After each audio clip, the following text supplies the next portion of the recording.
আব্বাজান, আব্বাজান, আব্বাজান।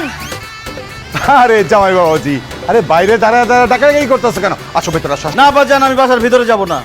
আপনি আপনার মেয়েকে আমার কাছে বিয়ে দিচ্ছেন, আমার হাতে তুলে দিচ্ছেন। আমি আপনার মেয়েকে বুঝাই দিতে আসছি, সহি সালামতে আপনার মেয়েকে ফেরত দিয়ে গেলাম। নেন। হ্যাঁ আল্লাহ, কি বলতেছো তুমি এসব? আমি তো ভাবছি আমরা বেড়াইতে আসছি, তুমি আমাকে ফেরত দিতেছো কেন? কারণ তোমার সাথে আমি সংসার করব না সেতু। কি বলতেছো তুমি? এই তুমি আমার সাথে সংসার করবে না কেন? কেমনে জামাই তোর সঙ্গে সংসার করব? তুই এখনো আকরামরে ভুলতে পারস নাই। এটা মনে হয় জামাই বাবাজি বুঝে ফেলাইছে। আকরাম, এই আকরামকে। আকরাম হইতেছে আমার খালাতো ভাই, বিয়ের আগে ওর সাথে আমার প্রেম ছিল।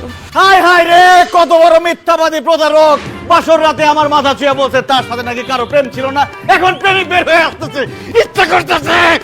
আচ্ছা যাই হোক, আকরামের কারণে আমি আমার সংসার ভাঙতেছি না আব্বাজান।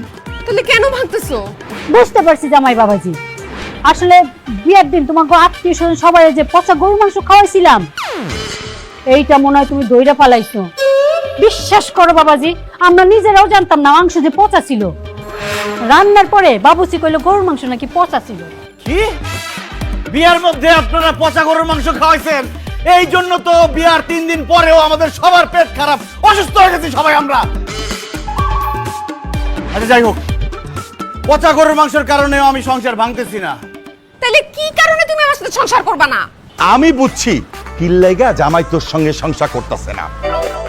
আরে বিয়ার সময় আমি কইছিলাম তুই অনার্স সেকেন্ড ইয়ারে পড়স, কিন্তু তুই যে ম্যাট্রিকে 3-3বার ফেল করছস, এইটা মনে হয় জামাই বাবাজিরে কেউ কুয়া ফেলাইছে, তাই না জামাই বাবাজি? কি? সে তো ম্যাট্রিকটাও পাস করতে পারে না, ম্যাট্রিক ফেল করছে। অথচ ঝগড়া লাগলে সে আমার যে বড় বড় কথা শোনায়। সে আমার বলে সে নাকি ক্লাসের ফার্স্ট গার্ল ছিল, তার ক্যারিয়ার নষ্ট হয়ে গেছে বিয়ের জন্য। বিয়ের জন্য সে পড়াশোনা করতে পারে নাই, ইচ্ছা করতেছে একদম ফেলটু বাচ্চা ফেলটু। আচ্ছা যাই হোক, আন্ডার ম্যাট্রিক হওয়ার কারণেও আমি সংসার ভাঙতেছি না আব্বাজান। ওরে বাবারে, তাইলে কারণটা কি? কারণ সংসার আমার ভাল লাগে না। সংসার আমার কাছে বিষের বড়ি মনে হয়। সংসারের কারণে আমার গলায় দড়ি দিতে ইচ্ছা করে। মামা বাড়ি আবদার পাইছো না?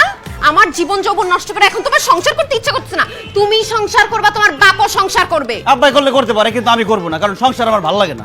খবরদার জামাই, তুমি যদি আরেকবার বলো যে তুমি আমার মেয়ের সাথে সংসার করবে না, তাহলে কিন্তু তোমার বিরুদ্ধে আমি নারী নির্যাতনের মামলা দেব। নারী নির্যাতন মামলা কেন? নারী নির্যাতন, পুরুষ নির্যাতন, আরো কিছু নির্যাতনের মামলা দেন, তাও আমি সংসার করবো না, কারণ সংসার আমার ভাল লাগে না। তোমার সংসার ভালো না লাগলে তুমি আমার মেয়েরে বিয়ে করছিলা কেন? বিয়ে করে তো বুঝছি আম্মা যে সংসার করা কোনো সুস্থ মানুষের পক্ষে সম্ভব না। সংসার করতে হইলে হয় অসুস্থ হইতে হবে, মানসিকভাবে অসুস্থ, অথবা পাগল হইতে হবে, যেটা কোনোটাই আমার পক্ষে হওয়া সম্ভব না। তাই আমি সংসার করব না, সংসার আমার ভাল লাগে না। আমি স্বাধীন সুন্দর জীবন চাই। বললেই হইলো না সংসার করবা না?